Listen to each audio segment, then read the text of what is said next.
Vosges Mountains, France, December 1944.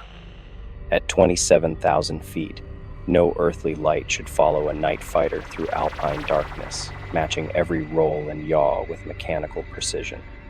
Welcome to the War Maestro's archive, where tonight we descend into the cockpits of men who discovered that in war's deepest shadows, something watches back. December had transformed the Vosges Mountains into a crystalline maze of death. While the Battle of the Bulge raged 200 miles northeast, the 415th Night Fighter Squadron maintained their vigil over eastern France from their base near Dijon. The war had entered its final desperate phase, with German resistance stiffening like rigor mortis in a dying animal. Snow fell in thick curtains across the Alpine peaks, muffling sound and shrouding the valleys in ghostly silence. Lieutenant Samuel Grayson hunched over his radar scope in the cramped belly of their P-61 Black Widow, watching green blips dance across the circular screen like fireflies in electronic amber. At 27, Sam carried the weathered face of a man twice his age. The Ohio farmland that raised him seemed a universe away from this aluminum coffin threading through frozen alpine air. His fingers, numb despite thick gloves, adjusted the radar controls with practiced precision. The Black Widow's twin engines droned steadily through the night, their Pratt Whitney radials maintaining altitude at 27,000 feet. Ice crystals formed on the inside of the canopy, creating prismatic patterns that caught the green glow from Sam's radar scope. The aircraft's black paint made them nearly invisible against the star-filled void, a predator hunting in darkness. His pilot, Captain Frank Miller, had been flying night missions since Normandy. Miller possessed the steady nerves of a surgeon and the superstitions of a gambler. He never flew without his rabbit's foot, never started engines without tapping the instrument panel 3 times, and never spoke about the brother Sam had lost at Omaha Beach.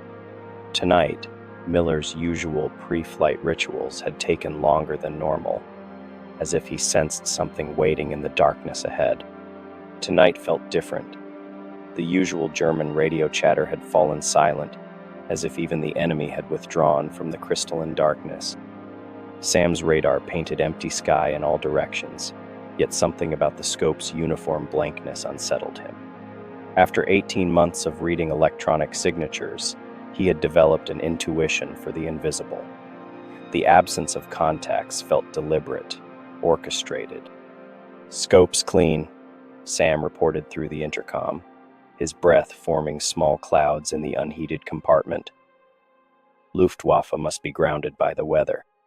Miller's voice crackled back, tinged with relief. "Good. Makes our patrol a milk run. I could use one peaceful night up here." Neither man realized they were already being watched. The mission briefing had been routine.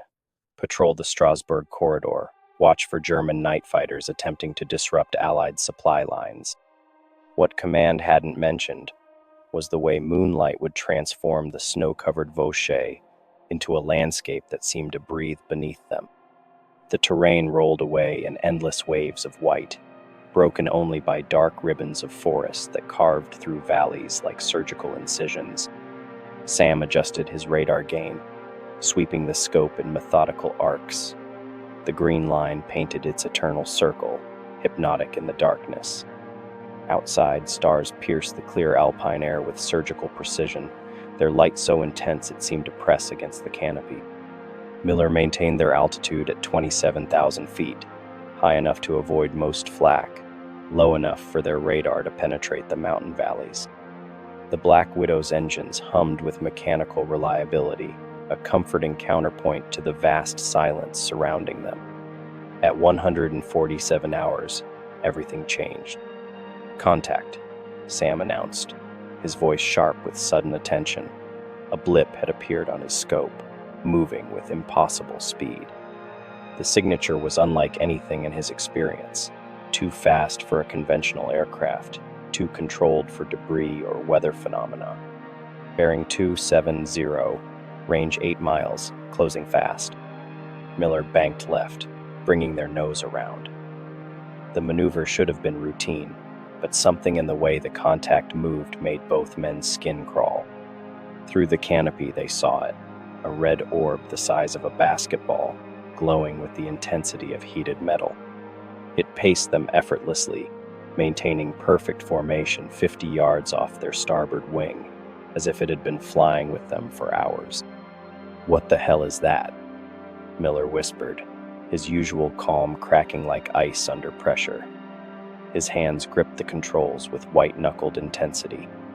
Sam watched his radar screen in disbelief. The object cast no electronic signature, yet hung there in space, as if defying every law of physics he understood. The scope showed empty sky where his eyes clearly saw the pulsing red light. "It's not showing on scope, but it's right there. I can see it with my eyes." Miller attempted an evasive maneuver, pulling into a steep climb that pressed both men deep into their seats. The red orb followed with fluid precision, matching their ascent degree for degree. When Miller rolled inverted, the light maintained its relative position as if connected by invisible wire. Every twist, every turn, every desperate attempt to break contact was mirrored with mechanical perfection. "It's mimicking us," Sam said, his throat dry with fear. "Every move we make, it copies exactly." The orb pulsed once, twice, then vanished like a snuffed candle. Both men stared at empty sky, questioning their sanity. Miller's hands trembled on the controls as he leveled their flight path, sweat freezing on his forehead despite the cockpit's frigid air. "Did that just happen?" Miller asked quietly, his voice barely audible above the engine noise. Sam stared at his scope, watching the green line sweep through vacant space. "I don't know what happened." Back at base, neither man spoke of what they had witnessed. The debriefing room felt suffocating after the endless sky, its concrete walls closing in like a tomb. Miller filed a routine patrol report, marking no enemy contact in his neat handwriting, while Sam logged normal radar operations. The intelligence officer, Major Hartwell, barely glanced at their paperwork before dismissing them with a tired wave. How could they document something that left no trace, no evidence, except the terrible certainty that they had seen the impossible? Sleep came hard that night in the corrugated metal barracks. The building creaked and groaned in the December wind, ice forming on the inside of the windows despite the coal stove burning in the corner. Sam's bunk felt like a coffin, too narrow, too confining after hours in the aircraft's cramped quarters. When exhaustion finally claimed him, it brought visions that felt more real than memory. He found himself alone in the Black Widow's cockpit, flying through absolute darkness. No engine noise, no vibration through the airframe, just silent gliding through a void that stretched beyond comprehension. The instrument panel glowed with an eerie phosphorescence, but the gauges made no sense. Altitude readings showed impossible numbers. Fuel gauges displayed symbols instead of measurements, and his compass spun wildly without finding magnetic north. The red light waited outside his canopy, pulsing with organic rhythm like a heartbeat made visible. In his dreams, Sam could hear it somehow, a low humming that resonated in his bones and made his teeth ache. The light moved closer, pressing against the plexiglass, as if testing its strength. Through the glow, he glimpsed shapes that might have been faces, or perhaps just the play of shadows across an alien surface. He woke to blood on his pillow, his nose streaming crimson in the frigid barracks air. The taste of copper filled his mouth as he stumbled to the latrine, his bare feet numb on the frozen floor. In the cracked mirror, his reflection looked hollow, eyes sunken deep into purple shadows. The fluorescent bulb flickered overhead, casting strange patterns that reminded him of the red orb's pulsing rhythm. The dreams repeated nightly, each one more vivid than the last. Sam began finding scraps of paper covered with his own handwriting, sketches of geometric patterns and flight paths he didn't remember drawing. The diagrams showed aircraft positions, compass headings, and strange symbols that looked almost like radar signatures but followed no logic he understood. His handwriting grew increasingly erratic, as if his hand moved without conscious direction. Other pilots started reporting similar encounters. Lieutenant Hayes from Easy Flight described a silver sphere that followed us home to the airfield perimeter. Sergeant Morrison swore he heard voices in his radio static, familiar voices speaking his name with perfect clarity through the electronic noise. The squadron's morale began to crack like ice under pressure, mechanics reporting strange malfunctions and ground crew refusing to work alone after dark. Command dismissed the reports as battle fatigue, but the encounters multiplied. Whatever haunted the skies above the Vosges Mountains was spreading, infecting the minds of every airman who glimpsed its impossible light. Sam felt something fundamental changing inside him, as if the red orb had planted seeds in his consciousness that were slowly taking root, growing stronger with each passing night. Sam's behavior deteriorated with each passing night. He avoided eye contact during briefings, muttering about something being inside the black when he thought no one was listening. His hands shook when handling equipment, and dark circles carved hollows beneath his eyes like bruises that wouldn't heal. During mess hall conversations, he would stop mid-sentence, tilting his head as if listening to sounds only he could hear. The other airmen began giving him wide berth, their instincts warning them away from whatever was consuming their radar operator from within. 3 days after their encounter, Sam discovered a manila folder tucked inside his footlocker, underneath his spare uniform, and beside his brother's last letter from Normandy. The classification stamp read Confidential, 415th Night Fighter Squadron Intelligence Report, December 1944. The paper felt strangely warm to the touch, and the typewritten text seemed to shimmer slightly in the barracks' dim lighting. His blood chilled as he recognized the formal language of military documentation, the precise terminology that marked official correspondence. The report described their December 2021 patrol in clinical detail. Object exhibited controlled flight characteristics inconsistent with known aircraft. No radar signature detected despite visual confirmation. Phenomenon demonstrated intelligent behavior, mirroring evasive maneuvers with precision impossible for conventional aircraft. Temperature readings during encounter showed no variance from ambient conditions. No electromagnetic interference detected on radio frequencies. Each paragraph contained details Sam remembered with crystalline clarity, yet described with technical precision he knew he couldn't have articulated. The document referenced specific altitudes, exact times, even meteorological conditions he hadn't consciously noted during the encounter. It was as if someone with intimate knowledge of their mission had observed every moment from an impossible vantage point. The final paragraph made his hands tremble. Assessment. Unknown aerial phenomena poses no immediate tactical threat, but requires continued observation. Objects appear to study our flight patterns rather than engage. Recommend psychological evaluation for affected personnel. They were not from Earth. They moved with purpose. No sound, no engine, no threat, but they watched us like prey. Sam's signature appeared at the bottom of the page in his own handwriting, though he had no memory of composing the report. The date stamp showed it had been filed the morning after their encounter, yet he distinctly remembered Miller filing a routine patrol summary with no mention of anomalous contacts. The ink looked fresh, as if it had been signed moments before he found it.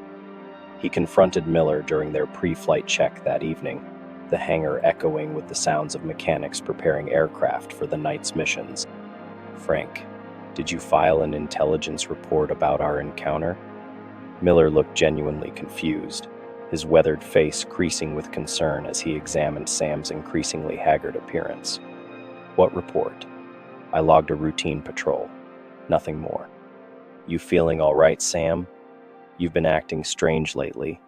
Doc Patterson's been asking about you." Sam showed him the document with trembling hands. Miller read it twice, his expression growing more troubled with each line, his pilot's instincts recognizing the technical accuracy of details he'd never recorded. "This isn't my handwriting, and I never saw this before. Where did you get it?"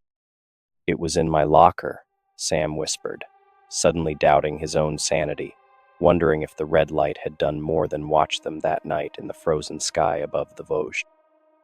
December 28th brought their final mission together.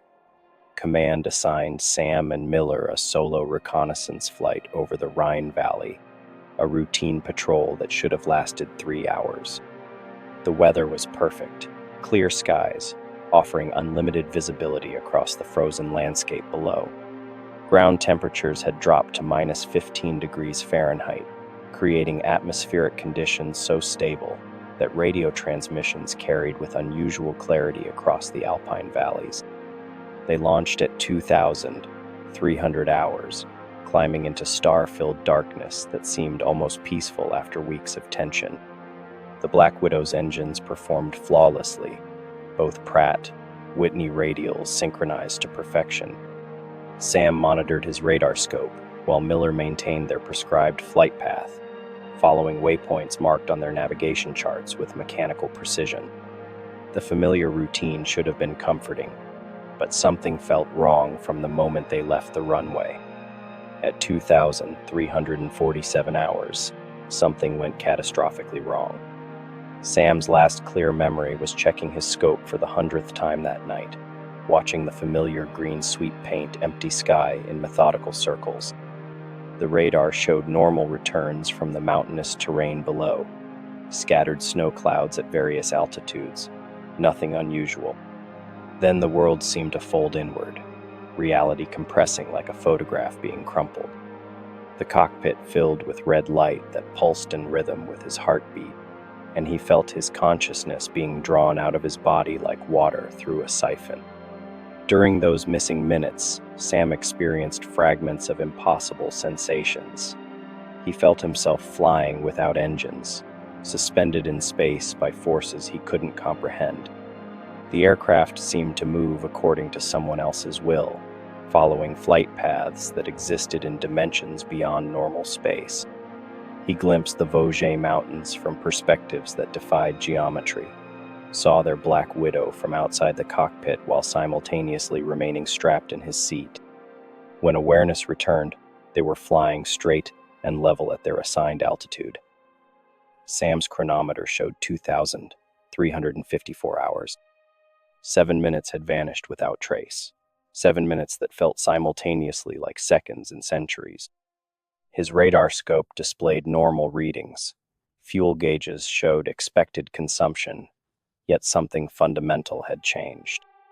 The very air inside the cockpit felt different, charged with an energy that made his skin crawl. Miller's voice crackled through the intercom, confused and uncertain, his usual pilot's confidence shattered. "Sam, did we just... What happened back there? I remember seeing the light, then nothing. Did we lose time? My instruments show everything normal, but I feel like we've been flying for hours." Sam stared at his instruments, trying to make sense of readings that told him nothing unusual had occurred. But deep in his bones, he felt different. Something had entered their aircraft during those missing minutes, something that now resided inside him, like a passenger he couldn't see, but could always feel watching from behind his eyes. "I don't remember," Sam replied, though even as he spoke, fragments of impossible memories flickered at the edges of his consciousness. Images of flying without engines, of seeing through eyes that weren't his own, of understanding conversations conducted in languages of light and silence. They completed their patrol in absolute quiet, both men lost in thoughts they couldn't quite grasp.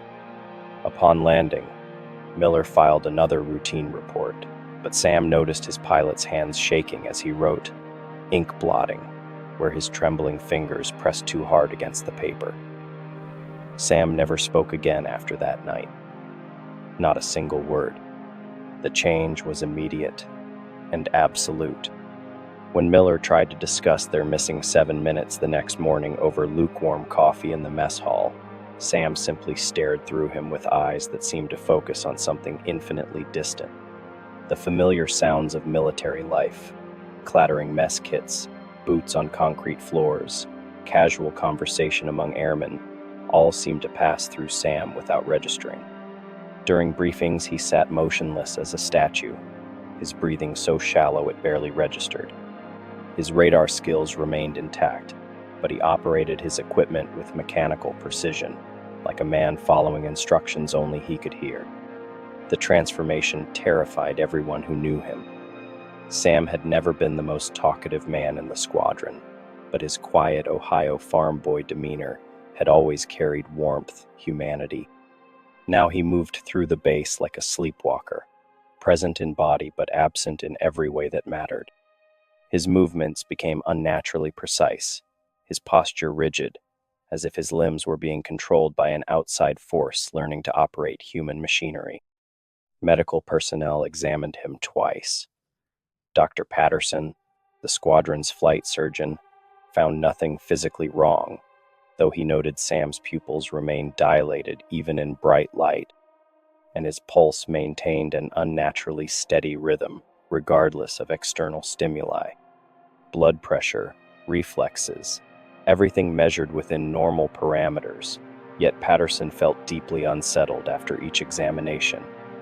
"It's as if he's listening to something we can't hear," Patterson confided to the squadron commander. "His brain activity seems normal, but there's something behind his eyes that isn't quite human anymore." Miller grew increasingly desperate, trying everything to reach his radar operator. He told jokes Sam used to laugh at, mentioned Sam's family back in Ohio, even brought up his brother's memory, hoping to spark some flicker of recognition. Nothing penetrated the wall of silence that had descended around Sam like a shroud. The man who had guided him through dozens of night missions over enemy territory had been replaced by something wearing Sam's face, but possessing none of his essence. Other squadron members began avoiding Sam entirely. His presence made them uncomfortable in ways they couldn't articulate, as if standing near him exposed them to something contagious that threatened their own sanity. He would sit in the mess hall, not eating, just staring at his untouched food while his lips moved soundlessly, as if engaged in conversations with invisible companions. Mechanics reported that aircraft instruments malfunctioned when Sam was nearby, radar screens flickering with patterns that resembled no known electronic interference. The breaking point came during their last flight together. 30 minutes into patrol, Miller realized Sam hadn't made a single radio call or status report. The silence from the radar compartment stretched on until Miller's nerves couldn't take it anymore. He turned to check on his radar operator and found Sam slumped over his scope, completely motionless, his face illuminated by the green glow of the radar screen. Sam, talk to me," Miller shouted through the intercom, his voice cracking with desperation. Sam raised his head slowly, his movements mechanical and deliberate. His face was pale as winter moonlight, skin stretched tight over sharp cheekbones. When he looked at Miller, his expression held no recognition, no humanity, only a terrible, patient emptiness that made Miller's blood freeze in his veins. They landed in emergency silence. Within hours, Sam was removed from active duty and transferred to a military psychiatric facility in Reims. His final words, whispered to the medical orderly who escorted him away, would haunt everyone who heard them. The words Sam spoke to his escort became legend among those who heard them, whispered in barracks and repeated in hushed tones during long nights when sleep wouldn't come. As the medical orderly helped him into the transport vehicle bound for Reims, Sam turned back toward the airfield one final time. The runway lights stretched into the darkness like a constellation fallen to earth, and somewhere in that maze of concrete and steel, the Black Widows waited for their next missions into the Alpine night. His voice, when it came, sounded like static from a distant radio transmission, hollow and distorted, as if traveling through atmospheric interference. The words carried an unnatural clarity that made everyone within earshot stop what they were doing. "The light didn't follow us," he said, his eyes reflecting something that wasn't quite human anymore. Pupils dilated so wide they seemed to swallow the iris entirely. "It entered the plane. It's still in me." Those were the last coherent words Lieutenant Samuel Grayson ever spoke. The medical orderly later reported that Sam's skin felt unnaturally cold to the touch, and that strange patterns seemed to move beneath the surface like shadows swimming just below ice. During the 3-hour drive to Reims, Sam sat perfectly still, his lips moving soundlessly as if maintaining conversations in a language that existed beyond human hearing. The official records, filed 3 days later, told a different story entirely. The 415th Night Fighter Squadron's December 1944 intelligence report concluded with bureaucratic finality that revealed nothing of the truth. Case closed. Atmospheric phenomenon. No hostile contact. USAAF intelligence briefing, January 5th, 1945. The file was stamped, sealed, and buried in military archives, where it would remain classified for decades. Sam's medical file contained a diagnosis that explained nothing while revealing everything to those who knew how to read between the lines. Acute combat stress reaction.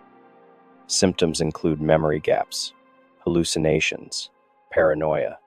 Patient exhibits catatonic episodes and responds to stimuli not apparent to medical staff. Discharged under Section 8. Do not re-sign. Note: patient's condition appears stable but unique. Recommend indefinite observation. But the pilots who continued flying patrols over the Vosges Mountains knew better than the official reports suggested. The red lights still appeared on moonless nights, following aircraft with that same mechanical precision that had first terrified Sam and Miller. Radio operators reported hearing Sam's voice in their static, speaking words in languages that shouldn't exist, providing navigation instructions to destinations that didn't appear on any map. Some claimed their radar scopes showed ghostly signatures that matched no known aircraft, phantom contacts that paced their planes before vanishing into electronic silence. Miller requested transfer to daylight missions, but the dreams followed him anyway. He would wake to find sketches beside his bunk, drawings of aircraft with no pilots, cockpits filled with red light instead of human occupants. The images were always signed with Sam's initials, though Sam remained locked away in Reims, staring at walls only he could see through, his lips moving in constant, soundless conversation with entities that existed in the spaces between reality. The war ended 5 months later, but the lights never stopped watching. They had found something in those frozen Alpine skies, something that learned to wear human faces while keeping inhuman patience. The 415th Night Fighter Squadron was disbanded, its personnel scattered to other units or discharged to civilian life. But those who had flown the Vosges patrols carried the memory with them, along with the growing certainty that Sam Grayson hadn't been the only one touched by whatever inhabited the darkness above the mountains. Something that discovered how to hide inside the dark, waiting patiently for the next war. The next squadron of night fighters brave enough to challenge the empty sky, where the lights danced like fallen stars that had learned to hunt. But the Foo Fighters story doesn't end with Lieutenant Grayson's silence. The lights that haunted the Vosges Mountains were just the beginning. If Lieutenant Grayson's final transmission has left static in your mind, it's time to join the War Maestro's classified briefing. Check your radar screen one more time. Make sure those blips are familiar. Then subscribe to decode more forbidden military files. Hit that notification bell. You'll want advance warning when our next classified dossier breaks radio silence. Share this account with fellow seekers of military mysteries who understand that the most terrifying encounters aren't fiction, but declassified truth. Remember, some squadrons are still flying their missions, and Lieutenant Grayson's story was only part one of a much darker formation.